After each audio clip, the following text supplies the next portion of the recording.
সাংবাদিকৰ ওপৰত খং উঠিল বটদ্ৰৱাৰ বিধায়িকা শিৱামণি বৰা। তেখেতে কৈছে যে কি আবুল তাবুল প্ৰশ্ন কৰি আছে আপোনালোকে, যিহেতু আপোনালোকে জানেই যে পৰ্যুত বৰদলৈ নিৰ্বাচনী সভাত অংশগ্ৰহণ কৰা নাছিলে শিৱামণি বৰাই। যিহেতু পৰ্যুত বৰদলৈয়ে নগাঁৱৰ টিকট লাভ নকৰিব বুলি হয়তো বহুতেই ভাবিছিলে, তাৰ ঠাইত গৌৰৱ গগৈক যিটো টিকট দিয়াৰ কথা সম্ভাৱনা আছিলে, কিন্তু গৌৰৱ গগৈ টিকট নাপালে। গৌৰৱ গগৈক যিটো দিয়া হৈছে যোৰহাট লোকসভা সমষ্টিত, আৰু তাকে লৈ ইতিমধ্যে সমগ্ৰ বিষয়টোক লৈ বহুতে চৰ্চা লাভ কৰি আছে।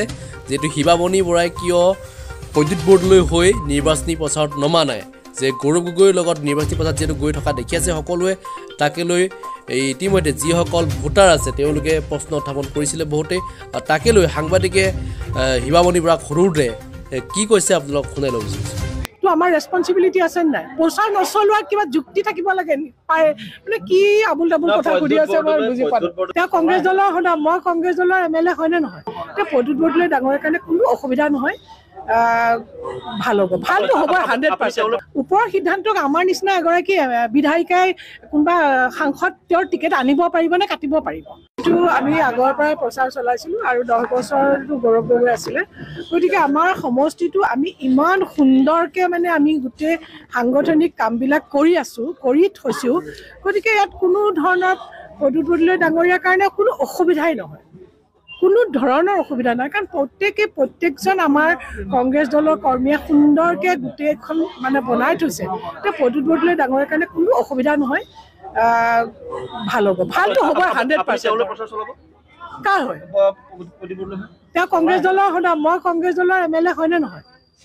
তো আমাৰ ৰেছপনচিবিলিটি আছে নাই? প্ৰচাৰ নচলোৱাৰ কিবা যুক্তি থাকিব লাগে মানে কি আবুল তাবুল কথা সুধি আছে মই বুজি পালোঁ। সেনেকুৱা কথা নহয়। চাওক, গৌৰৱ গগৈ ইমান দিনে ওলাই আছিলোঁ যে গৌৰৱ কোনে টিকেট পায় আমি লাষ্ট মুহূৰ্তলৈকে নাজানো। ইয়াত যিহেতু 10 বছৰ কৰি আছিলে, গতিকে আমি সাংগঠনিক কামবোৰ তেনেকৈ কৰি আছিলোঁ। যেতিয়া তেখেত তালৈ গৈছে, তেখেতৰ কাৰণেও যোৰহাটটো নতুনটো, গতিকে আমি সকলোবিলাক গৈ পেলাই ধৰি লওক মাজুলী নতুনকৈ তাত সোমালে, আগতে মাজুলী লখিমপুৰত আছিলে। গতিকে অকণমান আমি গৈ পেলাই, ময়ো নাই যোৱা, কেতিয়াও যোৱা নাই, অলপ চোৱা চিতা কৰি পেলাই চাই মেলি ৰাইজৰ গৌৰৱ গগৈ মই সেনেকুৱা এবাৰো কোৱা নাই। গৌৰৱ গগৈ তাত কংগ্ৰেছ দলে গৌৰৱ গগৈও কৈ আছিলে যে আমাৰ AICCয়ে যি সিদ্ধান্ত দিয়ে সেই সিদ্ধান্তই হ'ব। গৌৰৱ গগৈটো সেইকাৰণে 3টা সমষ্টি বিচাৰিছিলে, কাৰণ য'তেই দিয়ে ত'তেই খেলিব। আৰু আমি কি ক'ম, ওপৰৰ সিদ্ধান্তক আমাৰ নিচিনা এগৰাকী বিধায়িকাই কোনোবা সাংসদ তেওঁৰ টিকেট আনিব পাৰিব নে কাটিব পাৰিব? গতিকে সেনেকুৱা কথা নহয়। তো আমাৰ ৰেছপনচিবিলিটি আছে নাই? প্ৰচাৰ নচলোৱাৰ কিবা যুক্তি থাকিব লাগে মানে কি আবুল তাবুল